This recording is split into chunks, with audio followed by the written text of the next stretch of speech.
Thanks for staying with us. Now, the World Cup reaches its crescendo with the final before the final unfolding tomorrow.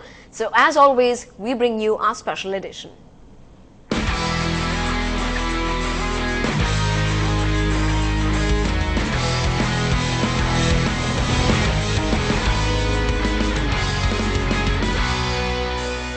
Now, the Indian team management asked the players to stay away from all television sets and newspapers at least a fortnight back. That might just be one of the wisest decisions, especially ahead of a match that's being called the mother of all battles, because all anyone in either country is talking about these days is tomorrow's World Cup match. They are being called two generals leading their armies into battle, but Afridi and Dhoni looked anything but bitter rivals in this photo op. Even with the teams on the ground, there's no animosity between any players. It's got nothing to do with personal thing. When you play a match against Pakistan, the atmosphere around you gets that thing going around you. That atmosphere has now built up into a huge pressure situation, and there's also the entire backdrop of cricket for peace. If you take it as a pressure job, you'll just find yourself, inside a pressure cooker. So it's always better to take it as an honor to lead a side, and especially, when you see your side and you see the amount of talent, that's part of the side. The Pakistani players, though, are under severe pressure thanks to one minister warning them publicly against match fixing, while another has offered each of them 25 acres of land for beating India. I think I'm the cricketer first, and then the diplomat. I think India is the most favorite team for this competition, and I don't need to panic in the pressure. Modern generation does is shut everybody out. They've got these headphones on. Because of the headphones that you have, you're switched off. So you're not getting the pressure from the crowd. You're only absorbing the good wishes, but not the pressure that comes from the expectations of the crowd. With the pressure also comes the chance to play the once-in-a-lifetime innings like NDTV's Ajay Jadeja played against Pakistan in the World Cup quarter-final in 1996. There are two ways of looking at it. If you're fearing the result of it, then you take the pressure of the result. But if you look at it as an opportunity and say, look, this is a once-in-a-lifetime opportunity for me to go out there and do something wonderful that people will never forget. Because one thing's for sure, these games are never forgotten. 6 players from the current Indian side and 4 players from the current Pakistan side have met each other at the World Cup stage in 2003. However, this time, Pakistan skipper Shahid Afridi has put pressure right back on the Indians by saying that they are the favourites to win this title. In Mohali with camera person Arpit Jaiswal, this is Rika Roy for NDTV. But why is this Indo-Pakistan clash so explosive? Why are fans from across the borders craving for tickets at Mohali? Well, let's hear it from Chennai's cricket fans themselves, who shared with us some of their own personal experiences with much enthusiasm about India all set to face the Green Brigade at the World Cup semi-final.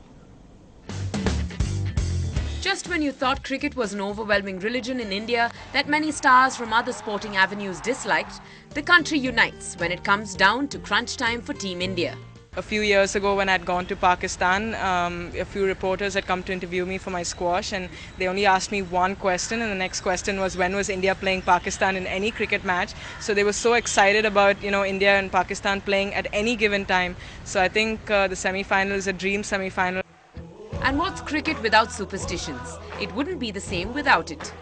For the past 1 week, I've been asking people, so who do you think will win? Everyone's saying, oh, don't worry, India's going to win. And I've been telling them to keep their mouth shut because, that's how all the bad eyes come on our team. So I'm taking each day as it goes. I hope India plays really well. We hope the men can hear you loud and clear. However, not to forget, this is not all about Team India. Pakistan isn't our biggest arch rival for no reason. I've been to Pakistan, I've played there in Pakistan against them, and those guys are as passionate as we guys are, and playing Pakistan in a semi-finals game in India and in Mohali, and I don't think it's ever happened again, but we're going to be playing Pakistan in a World Cup game and a semi-final game in India. To start with, this game would be like a really, really big game for both the sides. So there's a hint at what fireworks to expect from this clash. So a word of advice would be, brace yourself. Speaking of which, there's a little old lady in Chennai who's doing just that. I'm passionate about cricket, and this is one match I will die for. literally, because I'm a heart patient. And I'll be taking my BP tablets well in advance. And I have to, my preparations are, of course, start with the glass of wine, followed by little short eats, so that I don't have to miss a single ball or the players in the action. I will be there right to the end. God help me. Well, like Yvonne Kaleem said, God help all of us. So if you thought all the action and the ecstatic environment was in Mohali, then you're completely wrong. Because Chennai, along with the rest of the world, will be waiting and eagerly waiting for that outcome of that big semi-final clash of India versus Pakistan. In Chennai, Natasha for NDTV Hindu. Well, a day ahead of that semi-final clash between India and Pakistan, the focus is also on more than just cricket. The Prime Ministers of the two countries will be in the stands watching that game, and cricket diplomacy will be in the air. The two leaders will be meeting over dinner after the match is over, but there's no talk of a bilateral meeting yet. Officials also claim that the Prime Ministers Manmohan Singh and Yusuf Raza Gilani will head to the pitch at the Mohali Stadium tomorrow to formally shake hands with both cricket teams. And in the season of cricket and goodwill, a breakthrough of sorts on the 2611 investigations has come about after the Home Secretary level talks started. Pakistan has agreed to allow an Indian commission to visit in connection with 2611.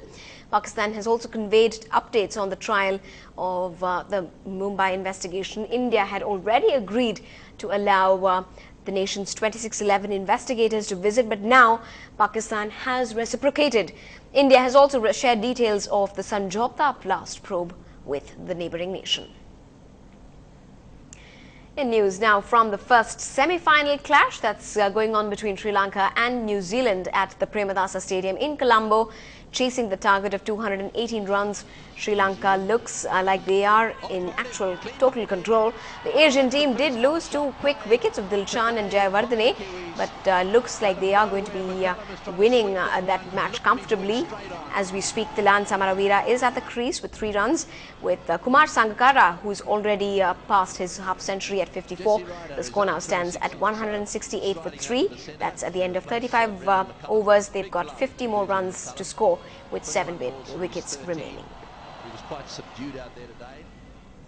And with that, that's all the news tonight. Thanks very much indeed for being with us.